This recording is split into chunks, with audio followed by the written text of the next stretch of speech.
إلى حضرة النبي سيدنا محمد صلى الله عليه وسلم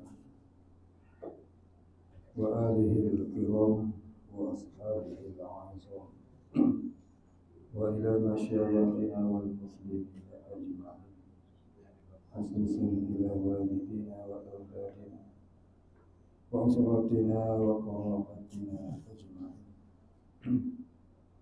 خصوصا إلى حاجات ومقصودنا إما في الدنيا وإما في الآخرة، خصوصا إلى شيخنا، خصوصا إلى سيدنا الشيخ ووصولهم وفروعهم وما ينتسب إليهم أجمعين. شيء لله الفاتحة. أعوذ بالله من الشيطان الرجيم. بسم الله الرحمن الرحيم. الحمد لله رب العالمين الرحمن الرحيم مالك يوم الدين إياك نعبد وإياك نستعين اهدنا الصراط المستقيم صراط الذين أنعمت عليهم غير المغضوب عليهم ولا الضالين. الحمد لله رب العالمين والصلاة والسلام على أشرف الأنبياء والمرسلين وعلى آله وصحبه أجمعين. رب اشرح لي صدري ويسر لي أمري واحلل عقدة من لساني يفقهوا قولي ولا علم لنا إلا ما علمتنا إنك أنت العليم الحكيم. رضينا بالله ربا وبالإسلام دينا وبمحمد نبيا ورسولا. اللهم اجعلنا من التوابين واجعلنا من المستغفرين واجعلنا من المتقبلين واجعلنا من الموحدين واجعلنا من المهتدين واجعلنا من المخلصين لك واجعلنا من العابدين واجعلنا من عبادك الصالحين واجعلنا من المتقين. اللهم أحينا بحياة العلماء وأمتنا بموت الشهداء. اللهم انصر الإسلام، اللهم انصر الإسلام والمسلمين في فلسطين يا أرحم الراحمين يا أكرم الأكرمين. والحمد لله رب العالمين. Alhamdulillah Rabbil Alamin. Malam ini kita sambung muzakarah kitab Penawar Bagi Hati. Kita sambung muka surat 12 insyaAllah. Sebelum daripada itu, saya ingin menjemput tuan-tuan muslimin muslimat yang dirahmati Allah ke pesantren saya, pondok saya kat belakang, pada hari Ahad ini 12 hari bulan Mei tahun 2024. Siap sebut tahun. Jadi insyaAllah pondok saya ni akan mengadakan jamuan hari raya dan sedikit ceramah. Maka jadual tentatif agenda program kami itu, yang pertama, siapa nak solat di sini solatlah. Siapa yang nak pergi solat kat pondok pun alhamdulillah. Jadi atur caranya pukul 8 malam jamuan hari raya, makan lepas solat maghrib. Kemudian solat isyak lebih kurang 8.30 lebih kurang. Pukul 9 kita mulakan majlis ceramah. Jadi ceramah akan dipengerusikan oleh Tuan DSP Rus Anizam daripada PDRN Bukit Aman, sahabat saya. Beliau mempunyai PhD Syariah UAE dan pernah belajar di Syria.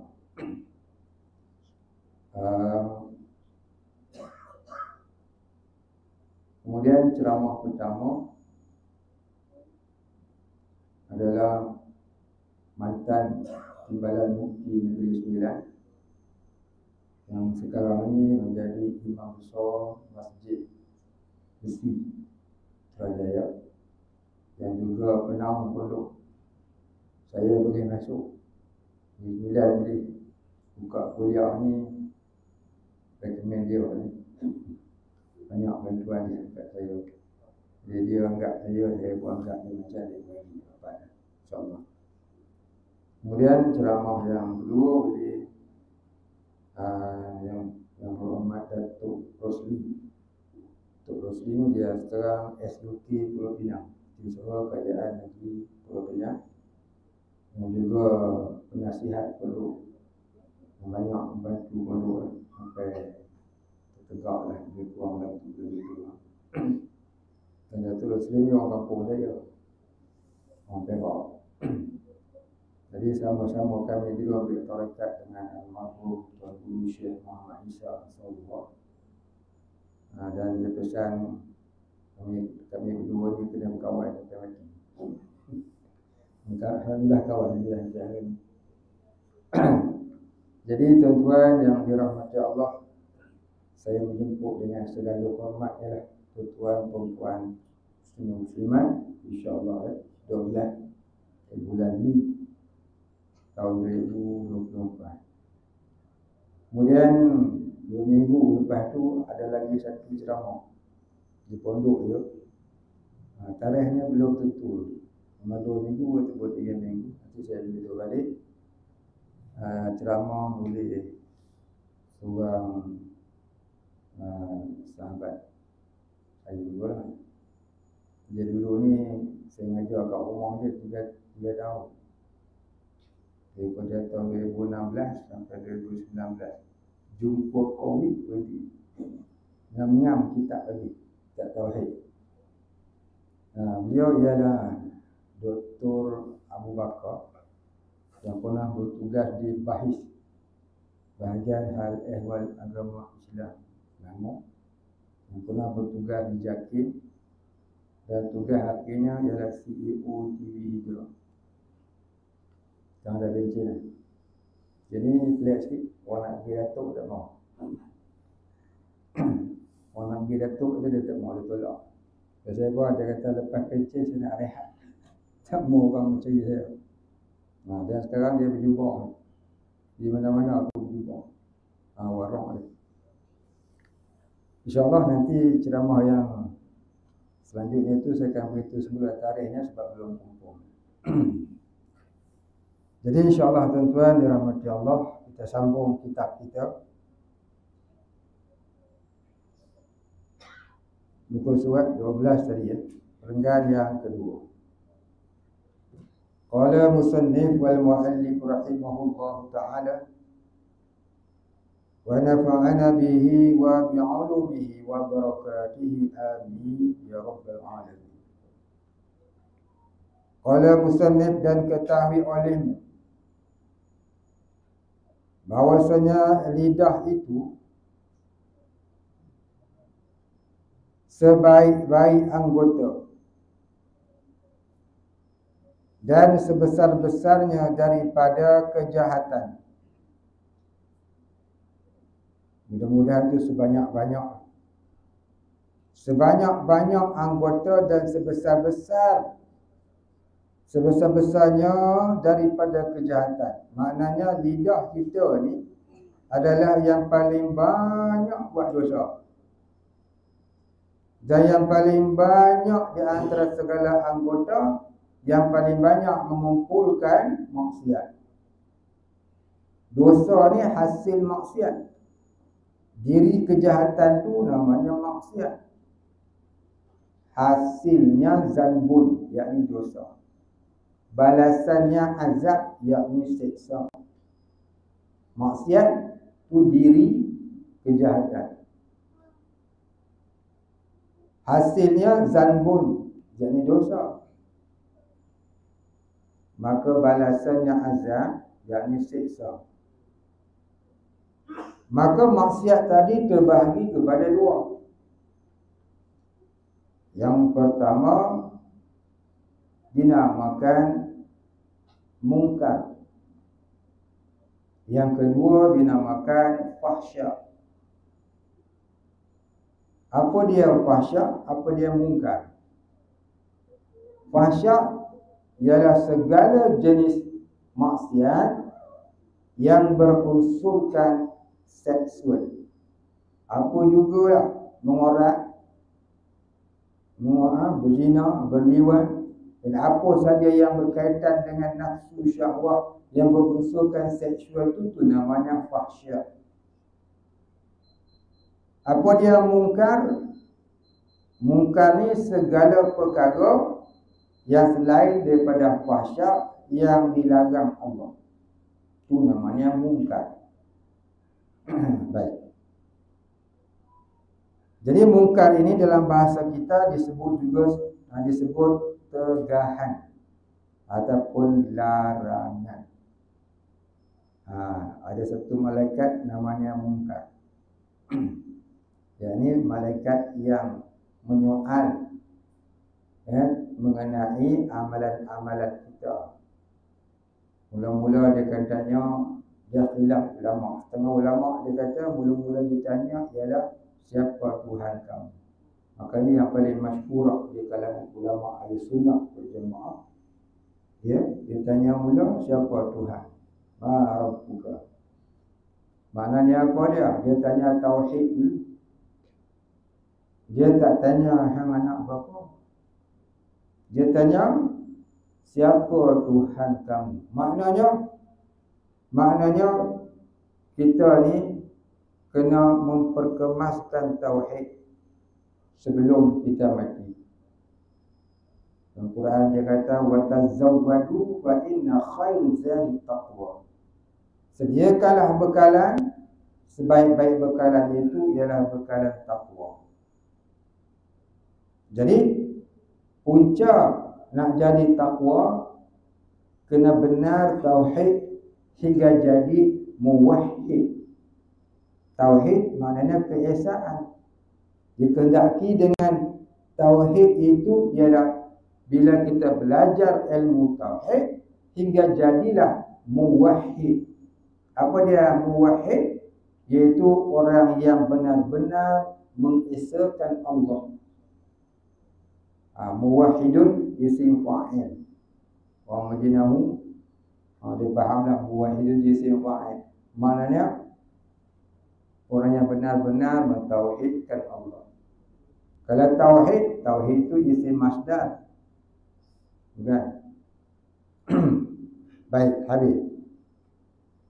Kita sambung tadi.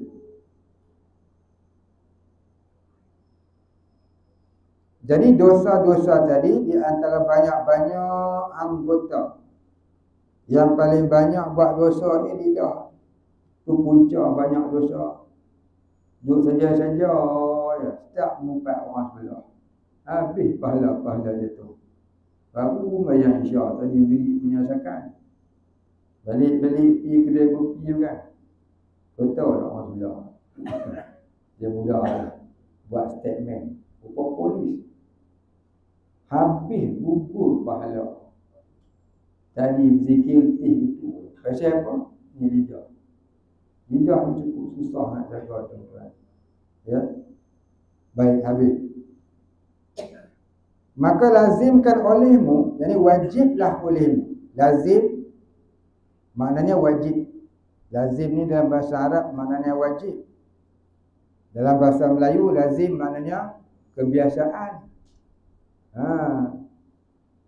Lazimnya Pak Imam suka minum apa? Mana kebiasaannya. Tapi kalau dalam bahasa Arab lazim tu maknanya wajib. Tak dapat tidak. Maka lazimkan olehmu, yakni wajiblah olehmu. Siapa? Kita semua yang beriman.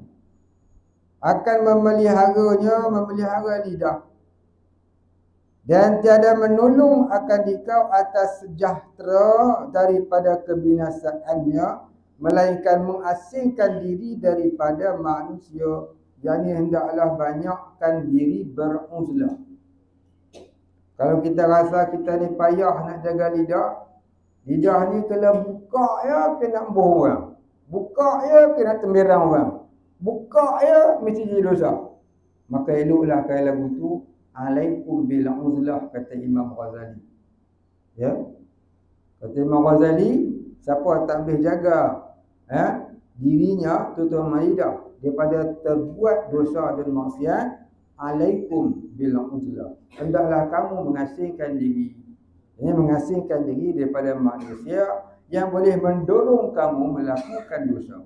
Tapi kalau kamu itu bercampur dengan manusia, kamu jadi taat, maka itu hendaklah kamu istiqamah. Nabi kata alaikum bil jamaah. Hendaklah kamu duduk dalam jamaah. Jamaah yang istiqamah ala al-ubudiyah. Wa'tasimu bihablillahi jami'a wa la tafarraqu. Berpegang teguhlah kamu dengan tali Allah, yakni agama Allah. Jangan kamu berpecah belah.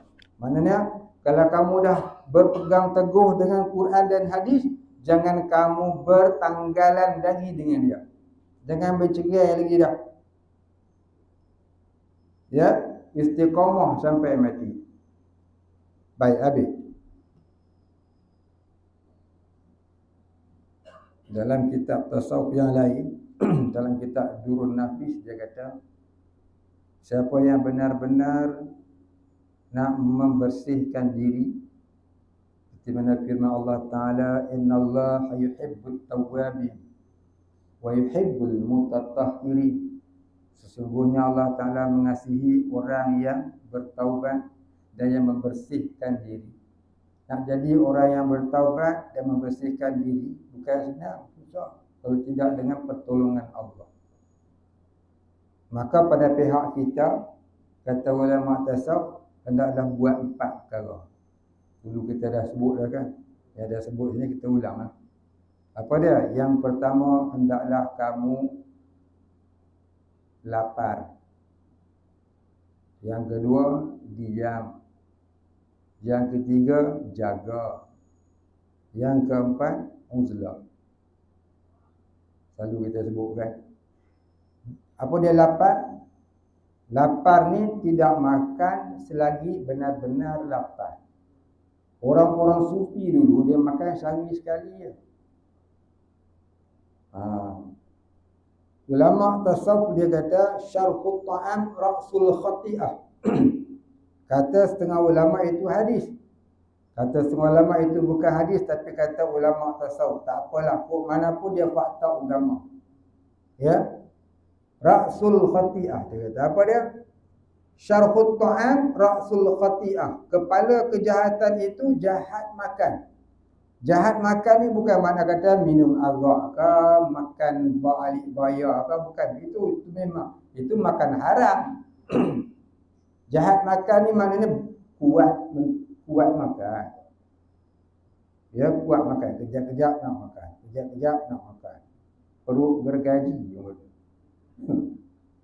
Jadi kata ulama tasawuf yang dimaksudkan dengan kata sedikit makan itu, qalilut ta'am, sedikit makan itu ialah makan makanan ruji tidak lebih sekali sehari. Mana boleh? Selagi tuan-tuan tanya, ustaz makan saya berapa kali? Saya makan sehari 30 kali. Kita hari ni nak jadi sufi tak ada. Paling-paling pun pakai shampoo Sophie je lah. Tu boleh pun. Tahu. Tubuh saya dulu pun dia kata hari ni kita nak jadi sufi macam mana? Makan kuat. Kejap-kejap makan. Kejap-kejap makan. Ya. Tu tak termasuk makan kat kedai. Tadi makanan lepas subuh kat rumah. Bini buat tepirik. Bini buat apa tu? Lempeng. Dia tak puas pergi kedai mamak pula. Capati ke. Pasal apa? Syarku ta'am, jahat makan. Kuat makan. Kalau makan haram tu lain cerita. Itu berat. Itu tak masuk dalam bab ni. Itu lebih teruk. Itu tak terpakai dah. Makan riba ke, makan rasuah ke, makan benda haram ke. Ya. Itu tak termasuk dah. Makan haram ni ada 7 jenis. InsyaAllah lain kali kita cerita. Cerita yang tu lagi pakai habis waktu. Tak ada nak cerita yang ni. Ya. Jadi dalam tasawuf dikir bukan dikir makan haram tu. Makan yang halal tapi banyak.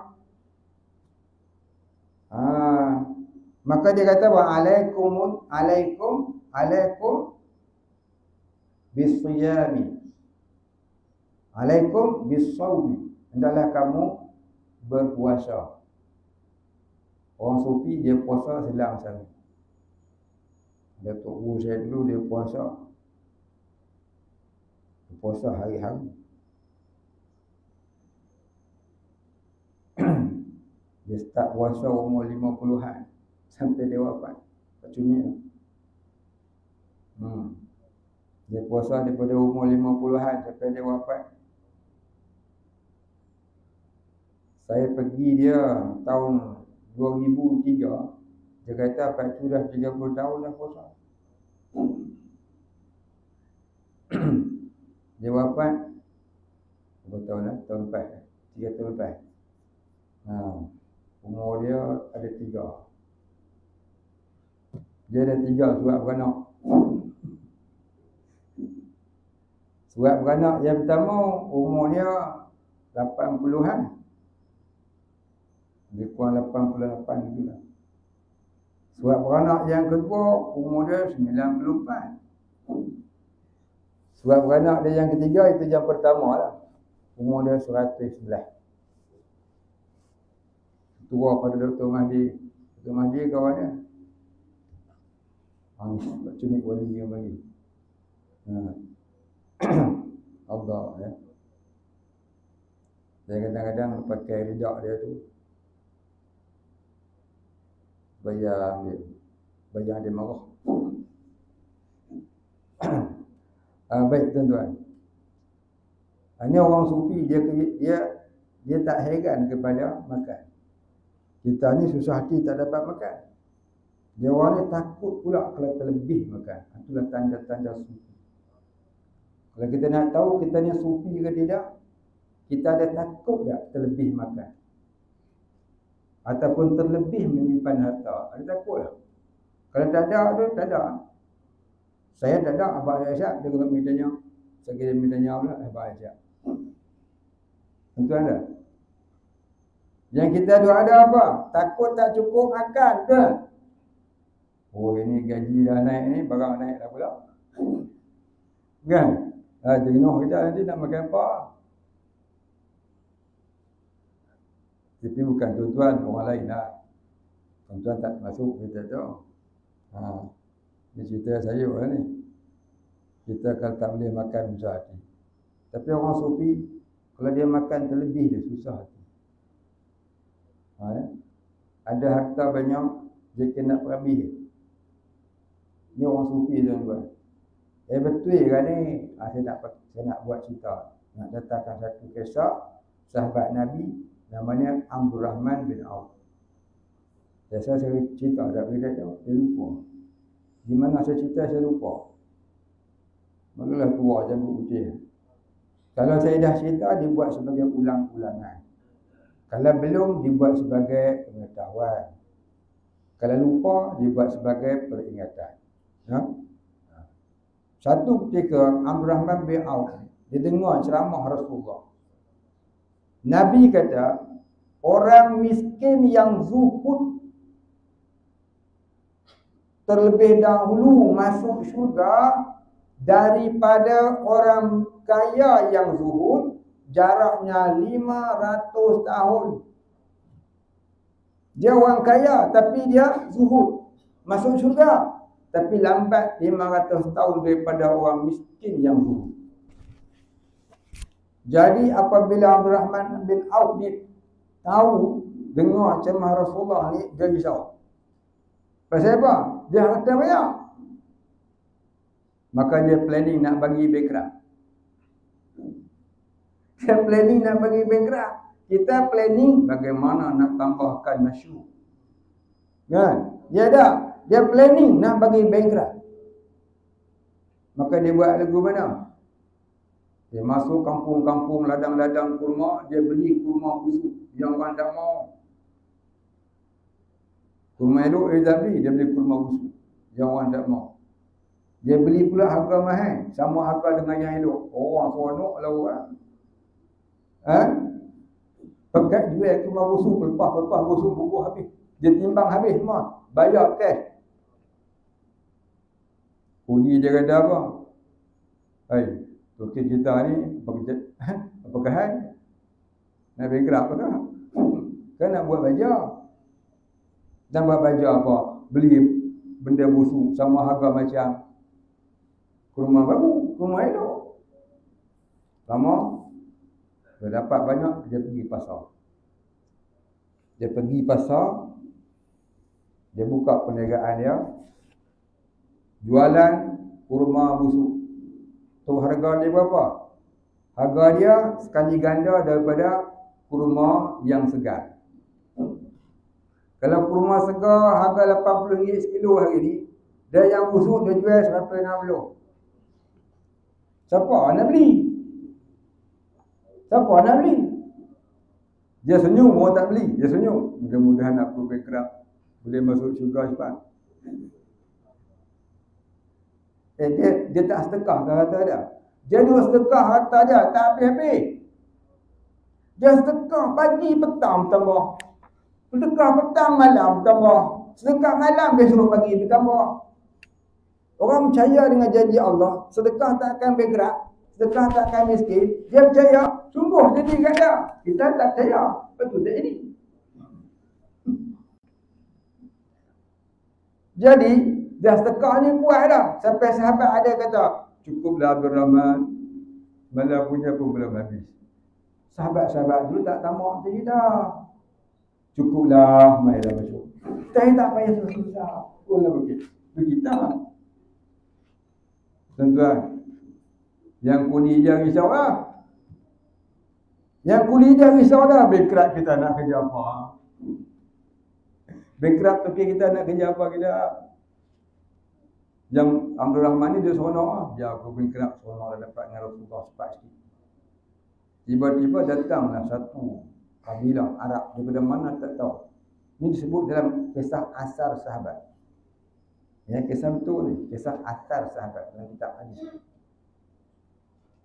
Kitab asar sahabat, mana bekas sejarah sahabat. Jadi satu kabilah ni orang businessman juga. Dia masuk pekan ni, pekan tempat apa Rahman bin Auf Niaga. Dia tengok, banyaknya kurma busuk. Dia tanya, kuli yang jaga, mana tu ke? Dia kata, tu pergi. Dia tengah senyum. Okey, jual kurma busuk, senyum. Siapa? Abdul Rahman bin Auf. Dia pergi jumpa. Wahai tuan, tuan nak jual ke semua kurma busuk? Ya, saya memang nak jual. Berapa harga? Harganya sekali ganda dari kurma segar. Kamu mau ke? Baik. Saya beli semua sekali ganda daripada harga kamu. Tak jadi bankrupt. Allah jamin rezeki orang bertakwa, tuan-tuan. Wa may yattaqillah yaj'al lahu makhraja wa yarzuqhu min haitsu la yahtasib. Inilah dia orang bertakwa, Allah Taala jamin nak bankrupt, nak jadi bankrupt tapi Tuhan dah izin. Sampai dia wafat harta dia daripada Hijaz sampai ke Andalusia, tak terkira. Masya-Allah ya. Habis itu dia masuk syurga dah. Masuk. Dalam 10 orang yang dijamin Nabi masuk syurga tu, dia orang nombor 10. Tu tergolong dulu juga dalam 10 orang top 10 tu. Pasal apa? Pasal dia percaya sungguh dengan Allah. Dia tak percaya dengan rezeki, dia percaya dengan Allah Ta'ala. Allah, ya. Baik. Mana nak cari sahabat, ya. Dan malam ni ada ke lagu tu? Baik, ya. Kita sambung tadi. Itu sejarah yang tak mungkin kita boleh buat. Sejarah yang tak mungkin kita boleh buat. Baik, habis.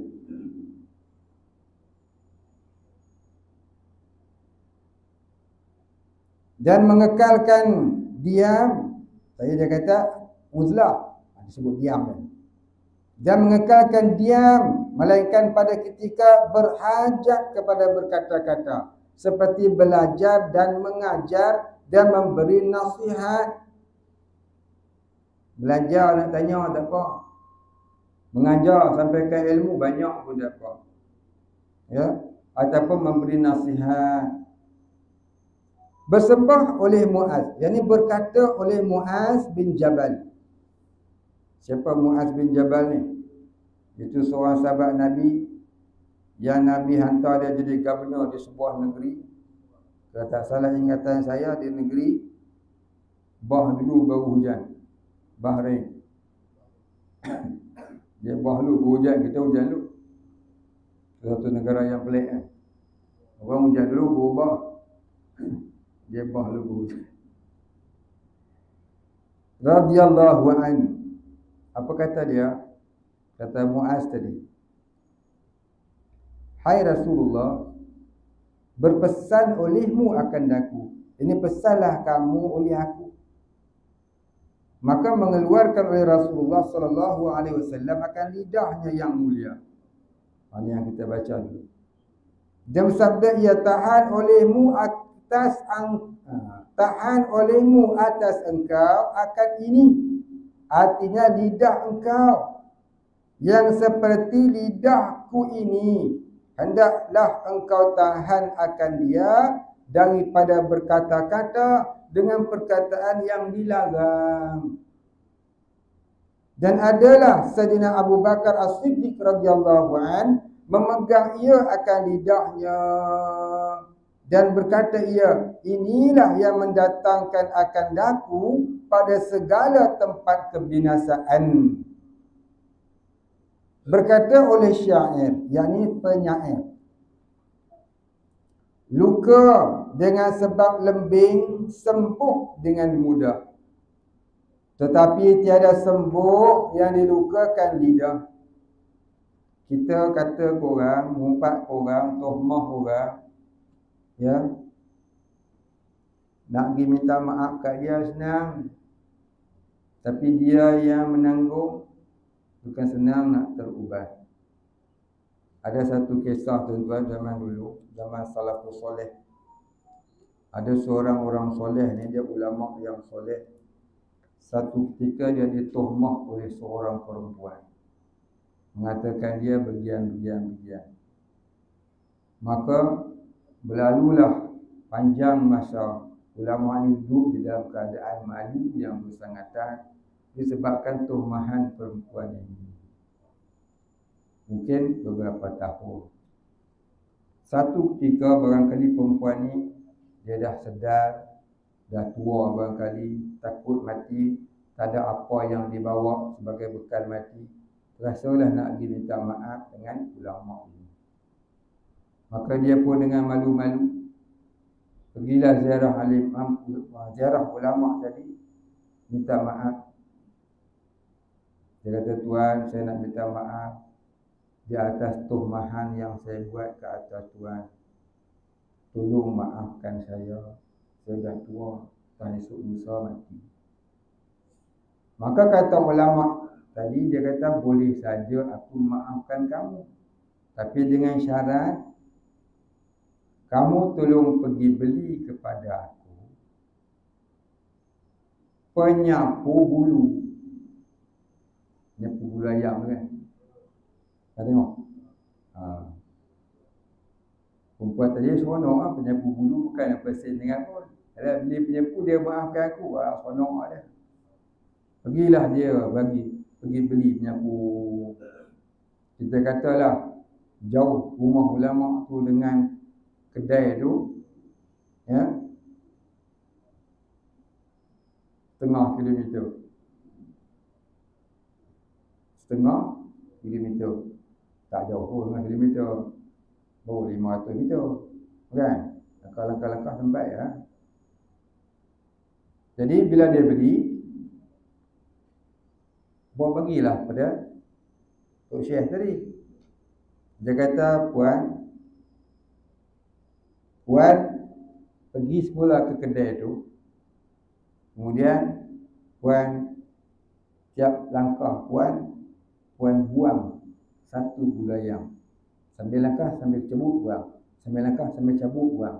Sambil langkah sambil cabut buang. Sampai habis dah tu boleh tak balik. Pasal pula ni. Kita tanya tak membazir ke? Dia pun buat lah. Sambil berjalan sambil buang dah. Sambil berjalan sambil buang. Akhirnya dogol lah. Tinggal batang otak ni lah. Bulu dia tak ada. Dia pun datang balik. Dia kata, tuan, saya dah buat apa yang tuan suruh.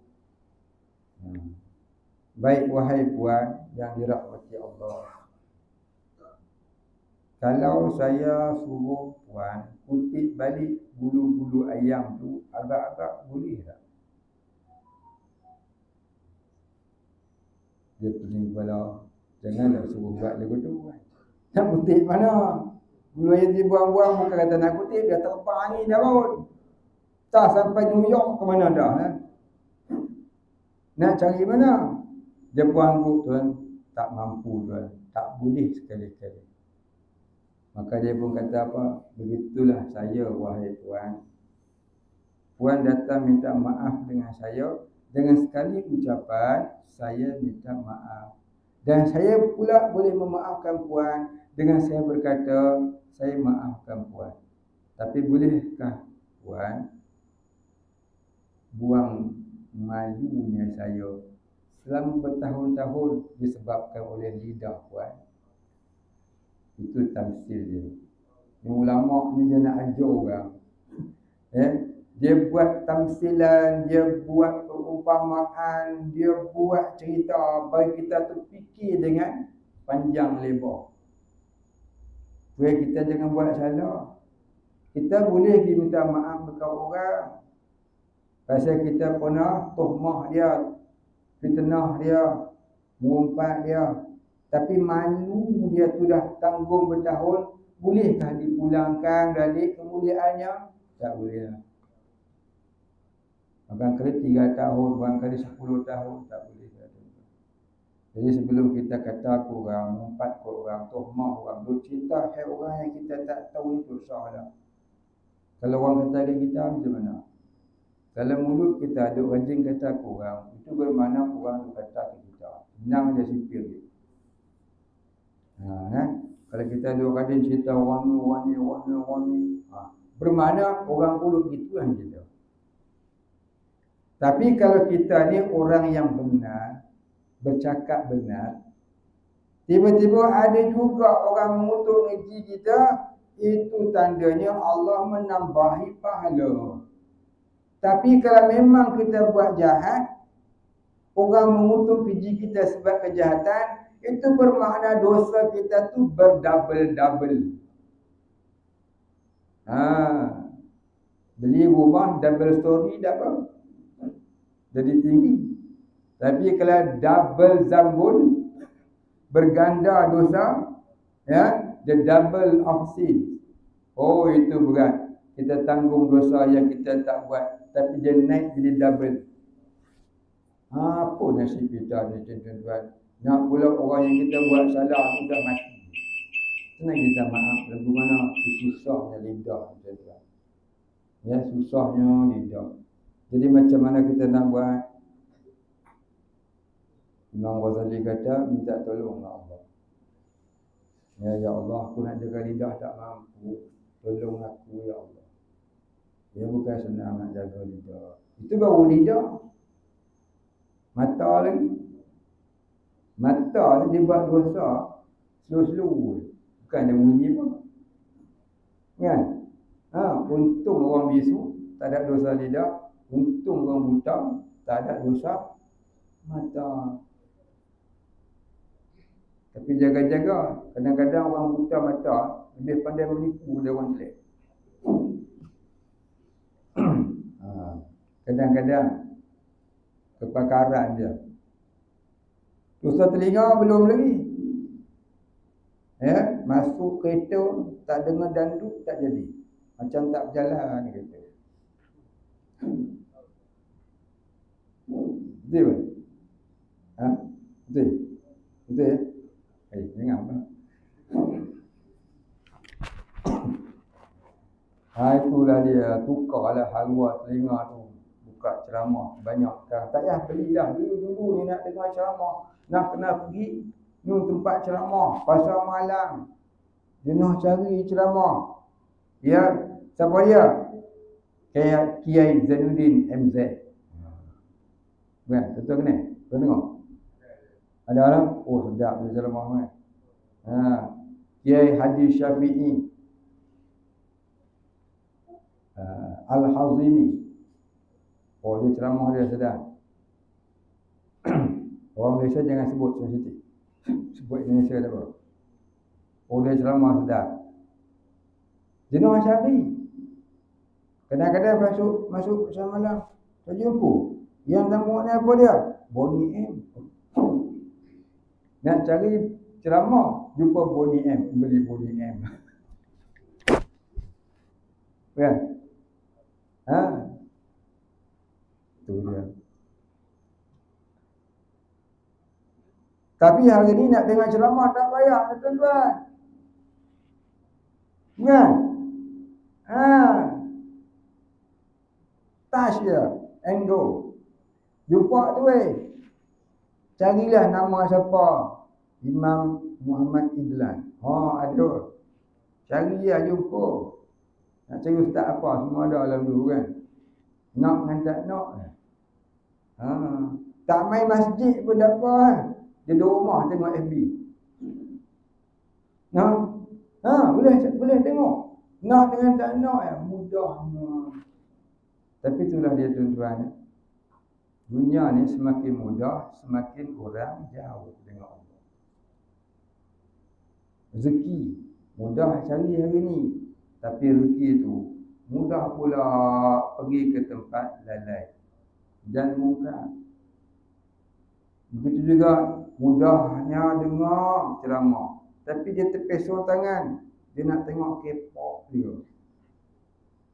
Tapi bukan orang sini, orang tempat lain. Baik. InsyaAllah kan. Dia bunyi komat dia. Dua sekali. Dua sekali ya. Ada lagi sekali ya. Ada lagi 10 minit.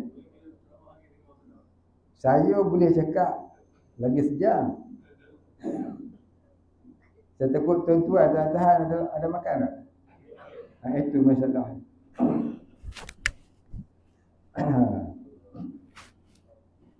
Dia bercakap ni tuan-tuan. Nak pula kita bercakap, tak ada orang bantah. Oh seronok. Cuba kita bercakap lepas makan. Cakap sikit orang ni masuk. Cakap sikit orang ni masuk. Nampak ada orang bantah. Tak seronok. Tak seronok. Tapi kalau macam saya bercakap kat sini depan, seorang pun tak bantah. Tanya pun tak. Itu yang seronok. Tapi tak seronok juga pasal tak ada orang tanya. Tanya lah. Ada nak tanya? Tidak? Baik. Kita mengaji kitab tasawuf ni tuan-tuan ya. Gelak-gelak juga. Tapi gelak jangan sampai lara lah. Zaman Nabi dulu, sahabat-sahabat Nabi ni ada berbagai-bagai. Ada yang bila dia bercakap, serius je. Tak ada gelak langsung. Ada. Seperti Sayyidina Umar radhiyallahu. Dia bercakap, tak gelak langsung. Dengar suara dia, bukan kata budak takut, setan pun takut. Sayyidina Umar kalau berjalan, setan, iblis tak berani nak pijak tempat laluan dia. Punya takutnya aura Sayyidina Umar radhiyallahu anhu. Ada juga sahabat yang suka berseloroh. Ya. Jadi kalau kita dengar ada penceramah serius, ada penceramah suka berseloroh, ada yang kadang-kadang dia serius, kadang-kadang dia seloroh. Semuanya ada dalam sejarah sahabat. Jangan kita condemn, kan? Ada kadang-kadang penceramah dia tengok orang dengar, tengok kawan tu macam nak tidur, kan? Dia seloroh lah sikit. Seloroh tu. Bahasa saya seloroh. Sama orang panggil humor. Kau humor nak juga gelak. Kalau hidup serius tak boleh nak gelak kan susah. Kan? Dalam hadis Nabi kata, ya, sunat kita ni ya bersenda gurau pada beberapa ketika. Yang pertama, suami isteri. Suami isteri ni kena selalu bersenda gurau.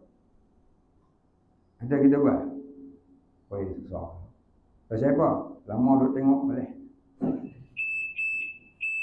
Belum kahwin tu dah cucu 3 tak nak dah. Betul ya? Aku tak betul janganlah. Mudah-mudahan tak betul ya. Tapi kalau kita bersenda gurau dengan isteri kita, yang duduk masjid rasa nak balik, pasal apa? Seronok tengok dia buat kelawar. Dia pun duduk kat rumah rindu kita. Pasal apa? Seronok tengok kita bagi dia ketawa. Seronok. Itu bermakna ahli syurga. Sebab apa? Pesan Nabi. Nabi pesan. Bersenda gurau dengan isteri itu sunat. Sunat tuan-tuan. Ya. Jadi maknanya Islam ni bukanlah semata-mata yang mengajar supaya kita ni bercakap benar sampai nak humor pun tak boleh. Humor tu harus selagi ia tidak melaikan hati kita daripada mengingati Allah. Terkadang seorang guru penceramah harus dia berhumor supaya orang yang mendengar tu tidak mengantuk. Kalau yang dengar tu 10 orang ya, dia boleh cam semua tak mengantuk, maka dia boleh serius daripada mula sampai akhir. Tapi kalau yang dengar tu sampai 1000 orang, puluh ribu orang, barangkali ada yang nak boring. Dia start motor nak baring balik. Maka dia buat humor bagi orang tak balik. Supaya apa? Supaya dengar ni aku nak cakap agama ni. Maka tu hukumnya terkadang sunat. Jadi jangan kita suka ambil kan setengah-setengah orang kata ceramah agama apa? Sikit-sikit gelap. Itu pulang orang dia, cara dia, kaedah dia, uslub dia nak menarik orang. Ya, dalam dia gelak-gelak ada juga orang ikut. Kita pernah ceramah. Ya. Jadi itu cara dia. Ya, cara dia. Jangan kita condemn. Dia dapat pahala atas banyak mana. Kita dapat dosa dia untuk dia. Fikir tengok kan. Jadi mudah-mudahan Allah Subhanahu Wa Taala memanjangkan umur kita. Kita jumpa lagi bulan depan. Hujung bulan Kita sambung kemudian katanya dan hendaklah engkau ingat ila akhirih wallahu a'lam. Sekarang ni musim panas. Adalah untuk guru saya pesan. Dia kata kalau mari musim panas, kita tak tahan panas, takut kena penyakit, baca ayat Nabi Ibrahim. Apa ayat dia? A'udzubillahi samii'il 'aliim minasyaitonir rajim. Qulna ya naru kuni bardan wa salaman ala Ibrahim. Dia bagi dulu Tak bagi Masa lagi bertanya apa Imam. Qulna,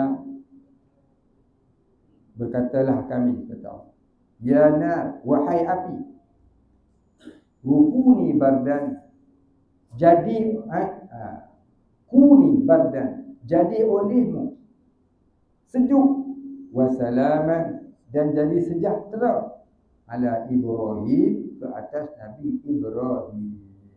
Yang masa tu Nabi Ibrahim nak dilemparkan ke dalam api. Mari Jibril, dia kata apa? Wahai Nabi Allah Ibrahim, doa pada Allah agar kamu selamat. Kami malaikat di langit akan mengaminkannya. Apa jawab Nabi Ibrahim? Kata Nabi Ibrahim, aku hanyalah hamba Allah. Apa yang baik bagi Tuhanku, baiklah bagi aku. Masya Allah. Bukanlah dia degil, tak mau doa, tapi dia sampai makam redha bil qadha illah. Orang yang redha dengan qadha Allah sampai darah tu. Bukan dia menyebai dah, tapi dia redha dengan qadha Allah. Rupanya Allah sendiri yang merahmatinya. Dia masuk dalam api jadi sejuk. Jadi kata ulama-ulama mujarrab, siapa rasa panas, tak tahan, orang duk aircon lain lah. Kan? Ini yang kerja tengah panas dalam kebun ni. Dengan cuaca tak menentu sekarang ni kan. Tu orang perempuan duk masak nasi kat dapur. Takkan tengah masak pakai aircon dulu ke dia. Meletup aircon tu sudah. Jadi baca tu kan. Qulna ya naru kuni bardan wa salaman ala Ibrahim. Baca lah baca. Kalau rasa nak hembus tempat tangan, hembus kepala ke apa, tu ikut suka lah. Mudah-mudahan dia memadamkan kepanasan. Ya, anak demam panas, baca 100 kali pada air, diberi minum dan diberi mandi. Mudah-mudahan tak payah pergi jumpa doktor. Wallahu a'lam. Al-Fatihah. A'udzu billahi minasyaitonir rajim. Bismillahirrahmanirrahim. Alhamdulillahi rabbil alamin arrahmanir rahim maliki yaumiddin. Iyyaka na'budu wa iyyaka nasta'in. Ihdinas siratal mustaqim, siratal ladzina an'amta 'alaihim ghairil maghdubi 'alaihim waladdallin. Bismillahirrahmanirrahim. Alhamdulillahi rabbil alamin. Wassalatu wassalamu ala asyrafil anbiya'i wal mursalin wa ala alihi wa sahbihi ajma'in. Allahumma ighfir lana dhunubana warhamna wa antal ghafurur rahim. Allahumma ighfir lana dhunubana wa liwalidina warhamhum kama rabbayana shighara wa limashayikhina wa lilmuslimina ajma'in birahmatika ya arhamar rahimin. Allahumma nawwir qulubana binuri ma'rifatik ya Fattah ya Razzaq. Iftah lana fathan qariba kama fatahtahu ala anbiya'ika wa awliya'ika wa ibadika as-salihin. Sallallahu ala sayyidina Muhammadin wa ala alihi wa sahbihi ajma'in. Subhana rabbika rabbil izzati amma yasifun wa salamun ala al-mursalin walhamdulillahi rabbil alamin. Taqabbalallahu minna.